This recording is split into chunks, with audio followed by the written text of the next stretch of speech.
শফিউল প্রধানের মৃত্যুবার্ষিকী উপলক্ষে সংগ্রামী জীবনের চিত্র প্রদর্শনী ও স্মরণসভা সম্মানিত সভাপতি, উপস্থিত জাতীয় নেতৃবৃন্দ, আমার বাংলাদেশ কংগ্রেসের মাননীয় চেয়ারম্যান এখানে অ্যাডভোকেট কাজী রিজাল হোসেন উপস্থিত আছেন। তারপরেও আমাকে মঞ্চে আহ্বান করা হয়েছে। জাতীয় নেতৃবৃন্দ এবং সাংবাদিক বৃন্দ, আইন শৃঙ্খলা বৃন্দ, বিধিমণ্ডলী, আসসালামু আলাইকুম। আমি যখন 90 দশকে ঢাকা বিশ্ববিদ্যালয়ের ছাত্র ছিলাম, তখন প্রতিদিন পত্রিকায় আজকের ঢাকা যে কলমটি দেখা যায় যে ঢাকা কোথায় কি হচ্ছে, সেখানে এই প্রেস ক্লাব এই ধরনের বা আশেপাশে কোথাও রাজনৈতিক প্রোগ্রাম হলে আমি এসে শুনতাম, এক কোনায় বসে শুনতাম কে কি বলে, কোন নেতা কি বলে। তখন থেকে শফিউল প্রধানের কয়েকটা প্রোগ্রামে আমি দেখেছি, তার বক্তব্য আমি শুনেছি।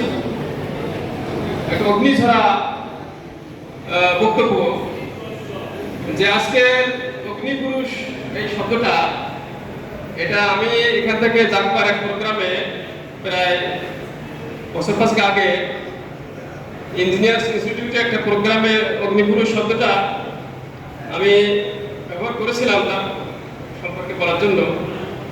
আজকে দেখছি যে তার নামের আগে অগ্নিপুরুষ শব্দটা ব্যবহার করা হয়েছে। ধন্যবাদ জানাচ্ছি জাকপাকে যে এই অগ্নিপুরুষ বাংলাদেশে একমাত্র শফিউল প্রধানের নামের আগে মানায়। আমরা দেখেছি যে বাংলাদেশের দুইজন মুসলিম জননেতা, মাওলানা আব্দুল রহমান খান ভাসানী এবং শফিউল প্রধানের নামের আগে মুসলিম জননেতা কথা ব্যবহার করা হচ্ছে। তো এই দুজন মহান নেতা, তারা কোনো সরকারে কখনো ছিলেন না, ক্ষমতায় ছিলেন না। ক্ষমতায় না থেকেও তারা যে আলো ছড়িয়েছে বাংলাদেশের রাজনীতির এই আকাশে, এই দুইজন উজ্জ্বল নক্ষত্র। আমরা রাজনীতির আকাশে যখনই চোখ দেব, মনে হয় যুগের পর যুগ এই দুইজন ব্যক্তি যারা সম্পূর্ণ ক্ষমতার বাইরে থাকে, মাওলানা ভাসানী এবং শফিউল প্রধান, তাদের নাম সবাই জানবে। এটা তাদের যে দেশ প্রেমের চেতনা, বিশেষ করে ভারতীয় আধিপত্যবাদের বিরুদ্ধে তারা যে লড়াই করে গেছেন, সংগ্রাম করে গেছেন। আমাদের এখানে অনেকেই এখন মনে করে যে ক্ষমতায় যেতে গেলে, এমপি মন্ত্রী হতে গেলে ভারতের সাথে সমঝোতা করে রাজনীতি করতে হবে, আর ভারতের সাথে সমঝোতা যারা করবে না তারা ক্ষমতা যেতে পারবে না। এই কথা অনেক আগে থেকে শফিউল প্রধান জানতেন। জানা সত্ত্বেও উনি এই ভারতীয় আধিপত্যবাদের কাছে কখনো মাথা নত করেননি। আমার মনে হয় তার পুরস্কার স্বরূপ যুগের পর যুগ শফিউল প্রধান বাংলাদেশের যারা দেশপ্রেমী রাজনীতি করে, সততা রাজনীতি করে, তাদের হৃদয় মণিকোঠায় এই শফিউল প্রধান থাকবে। এবং শফিউল প্রধান, আমি সবচেয়ে আমার ভালো লাগে জিনিসটা, যে পরিবারকে তার নিজের আলোয় আলোকিত করা। আমাদের অনেকের পরিবার আছে যে আমি যে রাজনৈতিক মতাদর্শে বিশ্বাসী, আমার পরিবারকে কিন্তু সেই মতাদর্শে আমি বিশ্বাস করতে পারিনি। আমার পরিবারের সদস্যরা হয়তোবা সেভাবে আমার রাজনীতিকে, আমার আদর্শ, আমার চিন্তা চেতনাকে গ্রহণ করেনি।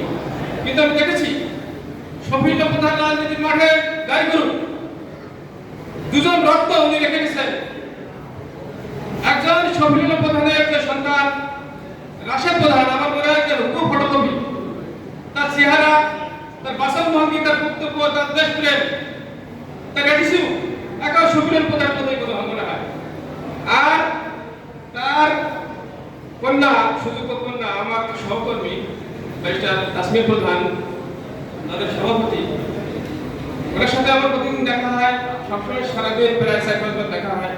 অত্যন্ত বিনয়ী, নম্র, ভদ্র। এবং আরেকটা জিনিস লক্ষণীয় যে সাদা ড্রেস পরা। আমি কখনো শফিউল প্রধানকে সাদা ড্রেস ছাড়া দেখিনি, তার এই দুই সন্তানকে আমি দেখিনি, তার সেক্রেটারি, তার নামে সেসব প্রধান আছে অধ্যাপক ইকবাল প্রধান, তারও দেখি সাদা ড্রেস ছাড়া কখনো আমি দেখি না। এই যে সাদা চর্চা তারা করে গেছে, আসলে সাদা বলে একটা পরিচয় তারা দিয়ে যাচ্ছে। তো আমি এখানে সংক্ষিপ্ত কথা বলতে বলা হয়েছে, সংক্ষেপ করবো, একটা কথাই বলবো যে আমাদের এই শফিউল প্রধানের যে রাজনৈতিক দল, এই রাজনৈতিক দল, এই ধরনের রাজনৈতিক দল আমাদের দেশে অনেক আছে, কিন্তু তারা খুব বেশি আগাতে পারছে না। এর একটা কারণ অনুসন্ধান আমাদের করা দরকার যে এই ছোট দলগুলি তারা খুব বেশি আগাতে পারে না, বা তারা সংসদে যেতে গেলে বা ক্ষমতা যেতে গেলে বড় দলগুলির সাথেই আবার তাদের পিছনে যাওয়া লাগে।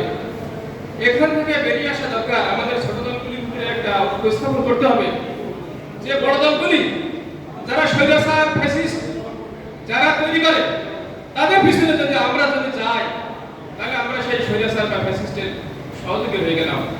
এজন্য আমার সাজেশন হচ্ছে ছোট ছোট দলগুলির ভিতরে স্বতন্ত্র বৈশিষ্ট্য নিয়ে তাদেরকে বসতে হবে, তাদের চিন্তা করতে হবে কিভাবে তারা